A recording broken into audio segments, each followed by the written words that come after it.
নমস্কার বন্ধুরা, কেমন আছেন সবাই? আমি ঠিকমতো ভিডিও নিয়ে আসতে পারছি না। হাজব্যান্ড অসুস্থ। কিছুদিন পর আবার আপনাদের সামনে আগের মতো হাজির হব। তো মৌসুমীর ঘরকন্যার আরেকটি রেসিপিতে আপনাদের স্বাগত।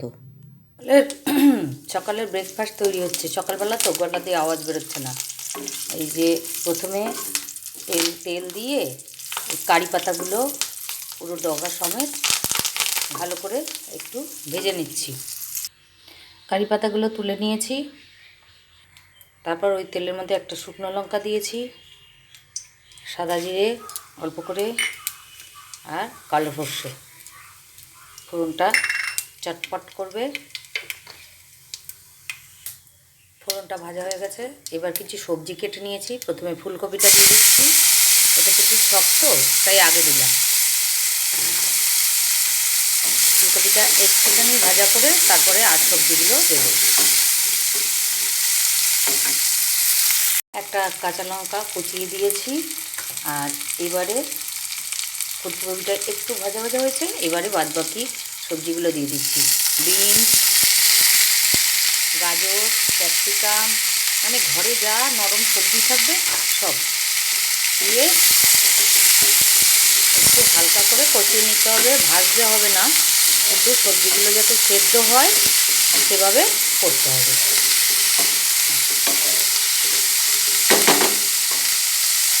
এবার হালকা করে একটু লবণ দিয়ে দেবো। যে লবণ দিয়ে দিলাম, আর একটু হলুদ দেবো।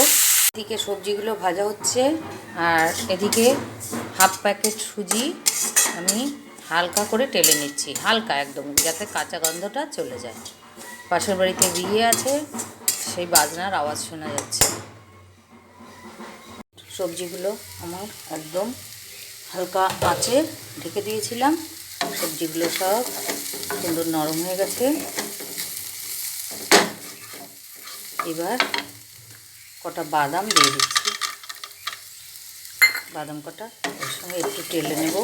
এটা এমনি বালিতে চালা বাদাম, নিরামিষ তো, তাই অন্য দিন হলে একটু পেঁয়াজ দেওয়া যেত, আর টমেটো দেওয়া যায়।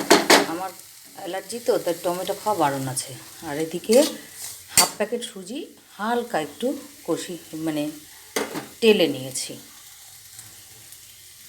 এবার এই সুজিটা এই সবজির মধ্যে দিয়ে দেবো, আর হালকা করে হাতে করে অল্প একটু জল দিয়ে দেবো, যাতে সুজিটা সবজির সঙ্গে মিশে একটু, সুজিটা তো শক্ত, একটু সেদ্ধ হয়।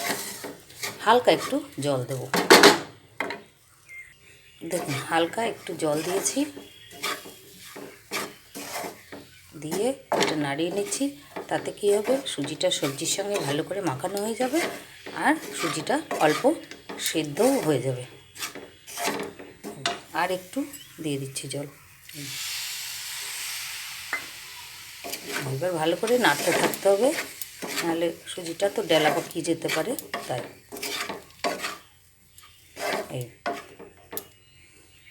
এবার এই যে কারি পাতাগুলো নিয়েছিলাম, এগুলো এরকম নেব, নিয়ে এইভাবে ছাড়িয়ে গুঁড়ো করেও দিতে পারেন। আমি আস্তে আস্তে দিয়ে দিলাম। এইভাবে ছাড়িয়ে এর মধ্যে দিয়ে দিতে হবে। কারি পাতা দিয়ে দিয়েছি। এবার কারি পাতার সঙ্গে সুন্দর করে মিশিয়ে নিচ্ছি। গ্যাস অফ করে দিলাম।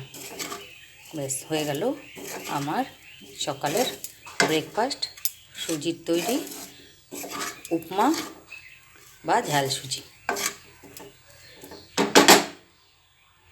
সকালবেলা খাওয়া দাওয়া পর্ব শেষ করে সকাল সকাল সবাই রেডি হয়ে স্নান আর একটু সেদ্ধ ভাত খেয়ে চললাম হাজব্যান্ডকে নিয়ে চেক আপের উদ্দেশ্যে। বাইরে গাড়ি চলে এসেছে, আমরাও রেডি।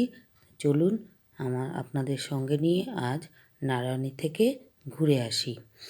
দেখুন, আমাদের হাবড়া শহর থেকে নারায়ণী দূরত্ব কতটা ঠিক তা বলতে পারবো না, তবে গাড়ি নিয়ে গেলে হচ্ছে 1 ঘন্টা মধ্যে পৌঁছে যাওয়া যায় বারাসাত নারায়ণাতে। তো হাজবেন্ডকে নিয়ে গাড়িতে বসে পড়েছি। সামনে মেয়ে জামাই আছে, আর এই যে দেখুন হাজবেন্ড খুবই অসুস্থ, গাড়িতেও ঠিকমতো বসে থাকতে পারছে না। তো এখন যখন আপনাদের সঙ্গে আমি ভিডিওটি শেয়ার করছি তখন একটু ভালোর দিকে। আগে 7 দিন নারায়ণাতে ভর্তি ছিলেন। 7 দিন হওয়ার পর ডাক্তারবাবু ছুটি দিয়ে দিয়েছেন। ছুটি দিয়ে বাড়ি চলে এসেছিলাম। সেখানে একটা ব্লাড রিপোর্ট দিয়েছিল, সেটা কালচার আর কি। সেটা হচ্ছে করিয়ে আজ 7 দিন পর ছুটির আবার যাচ্ছি চেক আপে। আর বলেছিলেন যে রিপোর্টটা নিয়ে 7 দিন পর চেক আপে যেতে। তো সেভাবেই চলেছি। আর যেতে যেতে একটু রাস্তার দুপাশটা একটু দেখাচ্ছি। গাড়ি খুব স্পিডে চলছিল, তার জন্য ভালো করে বোঝা যাচ্ছিল না। তো যেখানে যেখানে গাড়িটা একটু একটু থামছিল জ্যামে, তার পাশটা এই যে একটু সুন্দর করে আপনাদের দেখাচ্ছি। মন মানসিকতা কিছুই ভালো না, ভিডিও করতে ইচ্ছে করে না। হাজবেন্ড যেদিন সম্পূর্ণ সুস্থ হয়ে যাবে তারপর থেকে হচ্ছে আমি আবার ভিডিও কন্টিনিউ করব। এই যে দেখুন কথা বলতে বলতে চলে এসেছি বারাসাত। এই বারাসাতের থেকে প্রায় 10 মিনিট লাগে নারায়ণাতে, বারাসাত নারায়ণাতে। আর একটু বাদেই আমরা পৌঁছে যাব এই যে বারাসাত মেডিকেল কলেজ। এই যে দেখুন খুব সুন্দর হয়েছে এখানে মেডিকেল কলেজ। আর দুপাশে গাড়ি, নানান রকম দোকান পসার, এগুলো একটু দেখতে দেখতে মনটা একটু পরিবর্তন হয়েছে। নাহলে হাজবেন্ড আর আমি, তো হাজবেন্ড অসুস্থ আর আমি দুজনে মিলে তো হাসি ঠাট্টা, রাগারাগি মাঝে মধ্যে হয়, সময় কেটে যায়। কিন্তু উনি যদি অসুস্থ হয় তাহলে কার সঙ্গে আর রাগারাগি করব বলুন। এই যে পৌঁছে গেছি নারায়ণাতে। এবার এই যে এই গাড়িতে করে গিয়েছিলাম। তো নারায়ণার ভিতরে তো আর ঢুকতে দেবে না, তার জন্য হসপিটালের চারিদিকটা ভিডিও করা অ্যালাউ আছে, কিন্তু বিল্ডিংয়ের ভিতরে ক্যামেরা অ্যালাউ নেই। তাই ভিতরটা আপনাদের ঠিকমতো শেয়ার করতে পারবো না। তারপরে ডাক্তার দেখাতে গেছি, গিয়ে যদি ভিডিও করি একটা কেমন একটা লজ্জার ব্যাপার, তো তার জন্য ভিতরে কিছু সেইভাবে দেখাতে পারিনি, কিন্তু হসপিটালের চারিদিকটা একটু আপনাদের অল্প অল্প করে শেয়ার করব। তো আমাদের বাড়ি তো জানেনই হাবড়া শহরে। হাবড়া থেকে বারাসাত এমনি 45 মিনিট লাগে, আর নারায়ণ জ্যাম থাকলে পরে 1 ঘন্টা। মানে দুটোতে বেরোলে আমরা 3:30টের সময় আর কি পৌঁছে যাই আর কি। দুটোতে বেরোলেই দুটো হয় না পৌঁছানো। তো হাজবেন্ডের খিদে পেয়ে গেছিলো, তার জন্য ওখান থেকে একটু ঘুগনি, একটু ছোট্ট দোকান আছে, আর পাউরুটি সেঁকে 1 পিস ডিম দিয়ে খাইয়ে দিলাম।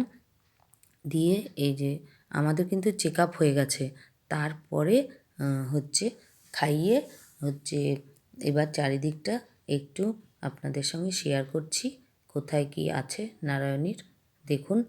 আর গাড়ি পার্কিং, তারপরে ক্যাশ কাউন্টার, তারপরে মানে এই যে ওষুধের দোকান আর ওয়েটিং রুম, ওষুধের দোকানের পাশে এই যে লম্বা মতো করে। তারপরে নারায়ণীতে ক্যান্টিনও আছে। 69 না 89 রুপিসে দুপুরের মিল পাবেন এক একজনের। আর এই যে মেন বিল্ডিংয়ের ভিতরে সমস্ত রোগীরা ভর্তি থাকেন, ওইখানেই ডাক্তার বসেন একতলায়।